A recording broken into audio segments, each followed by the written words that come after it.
ಕುಂದಾನಗರಿಯಲ್ಲಿ ನಡೆಯುವ ಗಣೇಶೋತ್ಸವ ವಿಸರ್ಜನೆ ಮೆರವಣಿಗೆ ಪೊಲೀಸ್ ಆಯುಕ್ತರೊಂದಿಗೆ ಶಾಸಕ ಅಭಯ್ ಪಾಟೀಲ್ ಚರ್ಚೆ ಮಾಡಿದ್ದಾರೆ. ಕುಂದಾನಗರಿಯಲ್ಲಿ ನಡೆಯುವ ಗಣೇಶೋತ್ಸವ ವಿಸರ್ಜನೆ ಮೆರವಣಿಗೆಯ ಸಮಯದಲ್ಲಿ ಪೊಲೀಸ್ ಇಲಾಖೆ ಹಾಕಿರುವ ಹೊಸ ಷರತ್ತುಗಳ ಬಗ್ಗೆ ಗಣೇಶ ಮಂಡಳಗಳ ಪದಾಧಿಕಾರಿಗಳ ಭಾವನೆಗಳನ್ನು ಕಮಿಷನರ್ ಅವರೊಂದಿಗೆ ಹಂಚಿಕೊಳ್ಳಲಾಗಿದೆ ಅಂತ ದಕ್ಷಿಣ ಮತಕ್ಷೇತ್ರದ ಶಾಸಕ ಅಭಯ್ ಪಾಟೀಲ ಹೇಳಿದ್ದಾರೆ. ಬುಧವಾರ ಬೆಳಗಾವಿಯ ಪೊಲೀಸ್ ಆಯುಕ್ತರನ್ನ ಭೇಟಿಯಾಗಿ ಚರ್ಚೆ ಮಾಡಿದ ಬಳಿಕ ಮಾಧ್ಯಮಗಳೊಂದಿಗೆ ಮಾತನಾಡಿದ ಶಾಸಕ ಅಭಯ್ ಪಾಟೀಲ್, ಈ ಹಿಂದೆ ಅಧಿಕಾರಿಗಳ ಹಾಗೂ ಗಣೇಶೋತ್ಸವ ಮಂಡಳಗಳ ಪದಾಧಿಕಾರಿಗಳ ಸಭೆ ನಡೆಸಲಾಗಿತ್ತು. ಸಭೆಯಲ್ಲಿ ಹೊಸ ಕಂಡೀಷನ್ಗಳನ್ನು ಹಾಕಲಾಗಿದೆ.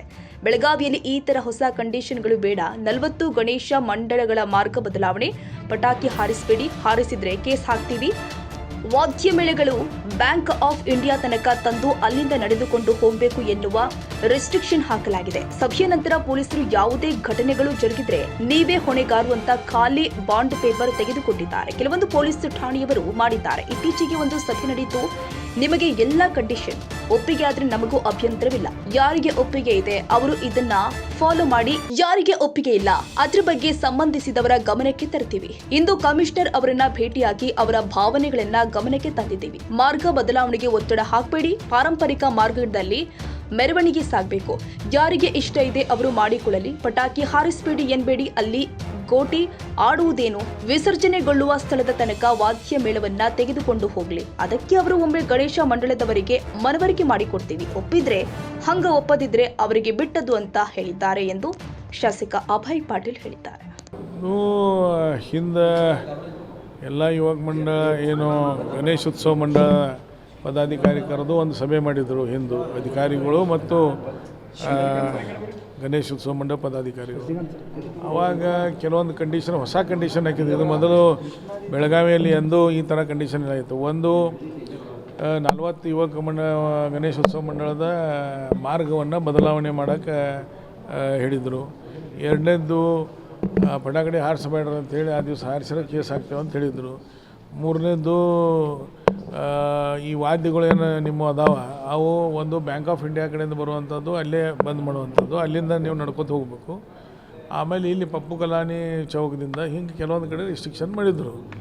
ಅದಾದ ನಂತರ ನನಗೆ ಆ ಸಭೆ ಆದ ನಂತರ ಆಮೇಲೆ ಕೆಲವೊಂದು ಕಡೆ ಈ ಪೊಲೀಸ್ ಸ್ಟೇಷನ್ದವರು ಅಲ್ಲಿ ಗಣೇಶೋತ್ಸವ ಮಂಡಳದವ್ರನ್ನ ಕರೆದು ಖಾಲಿ ಬಾಂಡ್ ಪೇಪರ್ ಮ್ಯಾಗೆ ಸಹಿ ಮಾಡಿಸಿ ನಾಳೆ ಏನಾದರೂ ನೀವು ಜವಾಬ್ದಾರಿ ಅಂಥೇಳಿ ಹಂಚಿಕೆ ಹಾಕುವಂಥ ಪ್ರಯತ್ನವನ್ನು ಕೆಲವೊಂದು ಸ್ಟೇಷನ್ಯಾಗ ಮಾಡಿದ್ದಾರೆ. ಅವೆಲ್ಲ ನಾನು ಗಮನಕ್ಕೆ ತರುವಂಥದ್ದು ಮಾಡಿದ್ದೆ. ಆಮೇಲೆ ಫೋನ್ ಮುಖಾಂತರ. ಆದರೆ ನಡಕ್ಕೆ ಭಾಳಷ್ಟು ಗಣೇಶೋತ್ಸವ ಮಂಡಳ ಪದಾಧಿಕಾರಿಗಳು ಬಂದು ಇದ್ರ ಬಗ್ಗೆ ಒಂದು ಸಭೆ ಆಗಬೇಕು, ನಾವು ಇದು ಯಾವುದೂ ಕಂಡೀಷನ್ಗೆ ಒಪ್ಪಿಗೆ ಇಲ್ಲ ಅಂತ ಹೇಳಿದರು. ಅದಕ್ಕೆ ಮೊನ್ನೆ ಒಂದು ಸಭೆ ಆಯಿತು. ಅದರೊಳಗೆ ನಾನೇನು ಹೇಳಿದೆ, ನಿಮಗೆ ಇವೆಲ್ಲ ಕಂಡೀಷನ್ ಒಪ್ಪಿಗೆ ಇದ್ರೆ ನಮ್ಮದೇನೂ ಅಭ್ಯಂತರ ಇಲ್ಲ. ನಿಮಗೆ ಒಪ್ಪಿಗೆ ಇಲ್ಲ ಅಂದ್ರೆ ನಾವು ಅದನ್ನು ಗಮನಕ್ಕೆ ತರುವಂಥದ್ದು ವ್ಯವಸ್ಥೆ ಮಾಡ್ತೇವೆ ಅಂಥೇಳಿ. ಅದಕ್ಕೆ ಯಾರಿಗೆ ಒಪ್ಪಿಗೆ ಐತಿ ಅವ್ರು ಅದರಿಂದ ಫಾಲೋ ಮಾಡಿರಿ, ಯಾರಿಗೆ ಒಪ್ಪಿಗೆ ಇಲ್ಲ ಅಂದ್ರೆ ಅವ್ರು ಗಮನಕ್ಕೆ ತರ್ತೇವೆ ಅಂದಾಗ ಇವತ್ತು ನಾನು ಕಮಿಷನರ್ ಸಾಹೇಬ್ರಿಗೆ ಬಂದು ಏನು ಅವ್ರ ಭಾವನೆಗಳು ಅದಾವೆ ಅದನ್ನು ಅವ್ರ ಗಮನಕ್ಕೆ ತೊಗೊಂಬಂದಿದ್ದೀವಿ.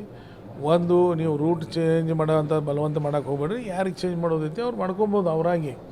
ಆದರೆ ಪರಂಪರಾಗತವಾಗಿ ಬರುವಂಥ ರೂಟದಲ್ಲಿ ನೀವು ಚೇಂಜ್ ಮಾಡುವಂಥದ್ದು ಅವಶ್ಯಕತೆ ಇಲ್ಲ ಅನ್ನುವಂಥದ್ದು ಅವ್ರ ಗಮನಕ್ಕೆ ತಂದಿದ್ದೇವೆ.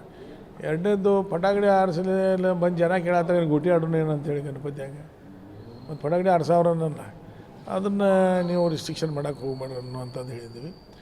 ಆಮೇಲೆ ಮೂರನೇದು, ಈ ಬ್ಯಾಂಡ್ ಅಲ್ಲಿ ಬಂದ್ ಮಾಡಿರಿ ಇಲ್ಲಿ ಬಂದ್ ಮಾಡಿರಿ ಅದನ್ನು ಹೇಳಕ್ಕೆ ಹೋಗ್ಬೇಡ್ರಿ.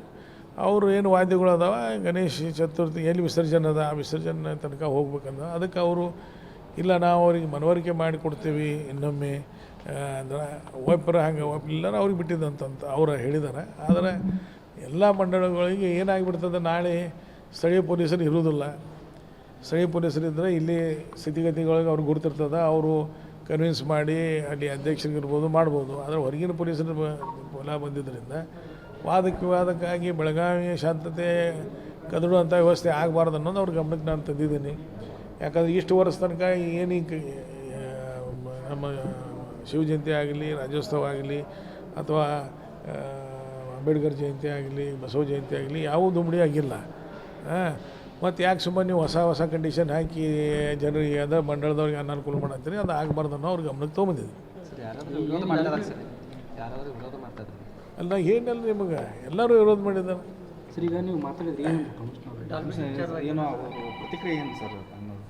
ಅಲ್ಲ, ನಾನಂತವ್ರಿಗೆ ಹೇಗೆ ಬಂದಿದ್ದೀನಿ, ಅವರು ಇಲ್ಲ ನಾವು ಕನ್ವಿನ್ಸ್ ಮಾಡೋದು ಇನ್ನೊಂದು ಪ್ರಯತ್ನ ಮಾಡ್ತೀವಿ ಯಾರಿಗೆ ಹೇಳೋವಂಥದ್ದು, ಅವಾಗ ಏನಾದರೂ ಸಮಸ್ಯೆ ಆದರೆ ನಮ್ಮ ಗಮನಕ್ಕೆ ತರಬೇಡ್ರಿ ಅಂತ ಹೇಳ್ಬಿಟ್ಟು. ಅಲ್ಲ ಈಗ ಏನಾಗಿದೆ, ಡಿಸ್ಟ್ರಿಕ್ಟ್ ಅಡ್ಮಿನಿಸ್ಟ್ರೇಷನ್ ಆಗಲಿ ಪೊಲೀಸರಾಗಲಿ ಯಾವುದು ಅಂದ್ರೆ ಕನ್ಸರ್ಟ್ ಇದ್ದವ್ರಿಗೆ ಯಾರಿಗೂ ವಿಶ್ವಾಸಕ್ಕೆ ತಗೊಳ್ಳಾರ್ದು ಯೂನಿಲೇಟ್ರಲ್ಲಿ ಮೀಟಿಂಗ್ ತೊಗೊಂಡು ಎಲ್ಲ ಅನೌನ್ಸ್ ಮಾಡಿ ಬಿಡ್ತಾ ಇದ್ದಾರೆ. ಈಗ ಎಕ್ಸಾಂಪಲ್ ಈಗ ನೀವು ಶಾಸಕರಾದರೆ ಮಹಾನಗರ ಸಭೆ ಇದೆ, ಯಾರಿಗೂ ಹೇಳಲಾರ್ದು ಎಲ್ಲ ತಯಾರಿ ಮಾಡೋದು ಮಹಾನಗರ ಸಭೆ, ಎಲ್ಲ ಖರ್ಚು ಮಾಡೋದು ಮಹಾನಗರ ಸಭೆ, ಬಟ್ ಡಿಸಿಷನ್ ತಗೊಳ್ಳೋದು DC ಮತ್ತು ಪೊಲೀಸ್ ಕಮಿಷನರ್. ಮತ್ತು ಅವ್ರ ಜೊತೆಗೆ ಇದ್ದವ ಯಾರು ಎಲೆಕ್ಟೆಡ್ ರೆಪ್ರೆಸೆಂಟೇಟಿವ್ಸ್ ಇಲ್ಲ. ಇಲ್ಲ, ಅದು ನೋಡ್ರಿ, ಅವರು ಇಬ್ಬರು ಮಂದಿ ಹೊಸವಾಗಿ ಅದಾರ, ಅವ್ರನ್ನ ದಾರಿ ತಪ್ಸಕ್ಕೆ ಬೆಳಗಾವಿನಾಗ ಭಾಳ ಜನ ಅದಾರ. ಅವ್ರಿಗೆ ತಿಳಿಬೇಕಾದನ್ನು ಮಹಾನಗರ ಪಾಲಿಕೆ ಮಹಾಪೌರ ಉಪಮಹಾಪೌರ ಸದಸ್ಯನ ಗಮನಕ್ಕೆ ತೊಗೊಂಡು ಕೆಲವೊಂದು ನಿರ್ಣಯ ಮಾಡಬೇಕಾಗ್ತದೆ.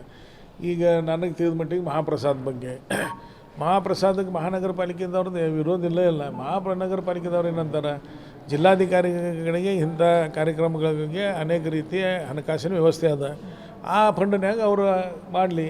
ಅದ್ರ ಜೊತೆಗೆ ಬರುವಂಥ ಗಣೇಶೋತ್ಸವಕ್ಕೆ, ಅಂಬೇಡ್ಕರ್ ಜಯಂತಿಗೆ, ರಾಜ್ಯೋತ್ಸವಕ್ಕೆ ಪ್ರತಿಯೊಂದು ಸಲ ಇದನ್ನು ಮಾಡಲಿ. ಏನೋ ನಮ್ಮ ಪ್ರಸಾದ ವ್ಯವಸ್ಥೆ ಬರೀ ಇವತ್ತು ಅಷ್ಟೇ ಅಲ್ಲ, ಅದನ್ನು ಮಾಡ್ರಿ ಅಂತ ಹೇಳಿ ಅವ್ರು ಹೇಳಿದ್ದಾರೆ. ಅದಕ್ಕೆ ಜಿಲ್ಲಾಧಿಕಾರಿಗಳು ಮುಂದಾಗಿ ತಮ್ಮ ಫಂಡ್ನಾಗಿಂದ ಇದನ್ನು ಮಾಡಬೇಕು. ಡಿಜೆದು ಈಗಾಗಲೇ ಅವ್ರದ್ದು ಒಂದು ಬೇಸ್ ಒನ್ ಟಾಪ್ ಅಂತ ಏನು ಹಿಂದೂ ಒಂದು ಬೇಸ್ ಒನ್ ಟಾಪ್ ಅಂತ ಇದು ಮಾಡಿದರು, ಈಗೂ ಆ ಇದ್ರೊಳಗೆ ಅದಾರ. ಅದಕ್ಕೆ ಬಹುತೇಕ ಮಂಡಳಗಳು ಯಾರ್ಯಾರು ಇದಕ್ಕೆ ಸಮ್ಮತ ಅದಾರ ಯಾರು ಇಲ್ಲನೋ ಅಂಥದ್ದು ಗಮನಕ್ಕೆ ಬಂತಂದ್ರೆ ಅದನ್ನು ಕನ್ವಿನ್ಸ್ ಮಾಡುವಂಥದ್ದು ಪ್ರಯತ್ನ ಮಾಡ್ತೇವೆ ಅವ್ರಿಗೆ. ಅದು ಪರಂಪರಾಗತವಾದಂತಹ ಬೆಳಗಾವಿಯ ಗಣೇಶೋತ್ಸವವನ್ನು ಬದಲಾವಣೆ ಮಾಡುವಂಥದ್ದು ನೀವು ಪ್ರಯತ್ನ ಮಾಡೋಕ್ಕೆ ಹೋಗ್ಬೇಡ್ರಿ. ಬದಲಾವಣೆ ಆತಂತಂದ್ರೆ ಜನ ಆವಾಗ ಏನು ಮಾಡ್ತಾರೆ ಅದು ನಮ್ಮ ಕೈಯಾಗೂ ಇರೋದಿಲ್ಲ, ನಿಮ್ಮ ಕೈಯಾಗೂ ಇರೋದಿಲ್ಲ. ಅದಕ್ಕೆ ಶಾಂತತೆಯಿಂದ ಇಷ್ಟು ವರ್ಷ ಆಗಿದ್ದದ, ಇಷ್ಟು ವರ್ಷ ಒಳಗೆ ಏನೂ ನ್ಯೂನ್ಯತೆ ಆಗಿಲ್ಲ. ನೀವು ಭಾಳ ವರ್ಷದಿಂದ ಇಲ್ಲಿ ಕವರೇಜ್ ಮಾಡ್ತಾಯಿದ್ದೀರಿ, ಯಾವ ನ್ಯೂನ್ಯತೆ ಇಲ್ಲ. ಈ ಸಲ ಒಂದು ಮಾತ್ರ ಏನಾಗ್ಬೋದು ಅಂತಂದ್ರೆ, ಗಣಪತಿ ಮೂರ್ತಿಗಳು ಭಾಳ ದೊಡ್ಡ ಅದಾವ, ಕಪಿಲೇಶ್ವರ ಹೊಂಡ ಬೇಗ ಇದನ್ನಾಗ್ಬೋದು, ಏನೋ ತುಂಬಬಹುದು. ಅದಕ್ಕೆ ಬರುವಂಥ ದಿವಸೊಳಗೆ ನೆಕ್ಸ್ಟ್ ಈ ಅಕ್ಟೋಬರ್ ಆತಂತಂದ್ರೆ ಕಪಿಲೇಶ್ವರ ಹೊಂಡ ಏನು ಎದುರಿಗಿಂದದ ಅದನ್ನು ದ್ವಿಗುಣ ಮಾಡುವಂಥದ್ದನ್ನು ಕೆಲಸ ಪ್ರಾರಂಭ ಮಾಡಿಸ್ತಾ ಇದ್ದೀವಿ. ಅದ್ರ ಜೊತೆಗೆ ಇದ್ದ ಕಪಿಲೇಶ್ವರ ಹೊಂಡನ ಈಗಾಗಲೇ ಅವರು ಒಂದು ಸಲಹೆ ಕೊಟ್ಟಿದ್ದಾರೆ, ಅದನ್ನು ಆಳು ಹೆಚ್ಚು ಮಾಡುವಂಥದ್ದು. ಅವೆರಡೂ ಕೆಲಸ ಬರುವಂಥ ದಿವಸಕ್ಕೆ ಮಾಡಿ ಮುಂದಿನ ಸಲ ಇನ್ನೂ ಹೆಚ್ಚಿಗೆ ಗಣಪತಿ ಮೂರ್ತಿಗಳಿಗೆ ವಿಸರ್ಜನೆ ಮಾಡುವ ಅನುಕೂಲ ಮಾಡುವಂಥದ್ದು ಮಾಡ್ತೀವಿ. ಅಲ್ಲ, ನಗರ ಹೊರದಲ್ಲಿ ಏನಾದರೂ ಹೊಸ ಟ್ಯಾಂಕ್ ಇನ್ನೊಂದು ಮಾಡೋದು ಏನಾದರೂ ಪ್ರಪೋಸ್ ಇದೆಯಾ? ಅಲ್ಲ, ಅದು ಏನಾಗ್ತದೆ ನಾವು ಮಾಡ್ಬೋದು, ಆದರೆ ಪರಂಪರಾಗತವಾಗಿ ನಾವು ಇಲ್ಲೇ ವಿಸರ್ಜನೆ ಮಾಡ್ತೇವೆ ಅಂತಂತಾರಲ್ಲ, ಅದಕ್ಕೆ ನಮಗೆ ಇದನ್ನ ಬೇರೆದೇನಿಲ್ಲ, ಇನ್ನೂ 2 ಕಡೆ ಟ್ಯಾಂಕ್ ಮಾಡ್ಬೋದು ನಾವು. ಆದರೆ ನಾವು ಪರಂಪರಾಗತ ಭಾಳ ವರ್ಷದಿಂದ ಇಲ್ಲೇ ಮಾಡ್ತೇವೆ ಅಂದಿದ್ದಕ್ಕೆ ಇದು ಒಂದು ಇದನ್ನದ. ಅದಕ್ಕೆ ಅದನ್ನು ಟ್ಯಾಂಕ್ ಹೆಚ್ಚು ಮಾಡುವಂಥದ್ದು ಮಾಡ್ತೀವಿ. ಈಗೇನದ ಅದರ ದೀಡ್ ಪಟ್ಟು ಮಾಡ್ತೀವಿ ಎದುರಿಗಿಂದು, ಮತ್ತು ಇದ್ರದ್ದು ಆಳ 2 ಪಟ್ಟು ಮಾಡ್ತೀವಿ.